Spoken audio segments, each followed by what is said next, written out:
Confident, as I said earlier also. From day one I had said that I will get 30 out of 30. Because see, we have got an agenda. We have got a vision document which we had given to our voters, and it is, and we are here to fulfill that vision document. While the opposition has got no vision whatsoever for Panjim. Their one point agenda is to defeat Babush. That's it. काल बाबूश पळयता एक दोग जाण councillor आनी एक बीजेपीचो leader ताका काल धरले कितें डिस्ट्रीब्यूट करतना कार्डां बिडां campaign. No, see, I will not comment on something which is not in my jurisdiction.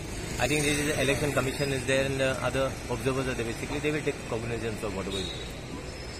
सो आतापर्यंत इलेक्शन वोटर्स अजून चड भायर सरवंक ना, ताजो परिणाम कितें जातलो? पळय, each and every candidate basically takes out the voters, because the voters are basically every vote basically around 1,000 voters. So 1,000. So I believe at least 80% of the voting should take place and will take place.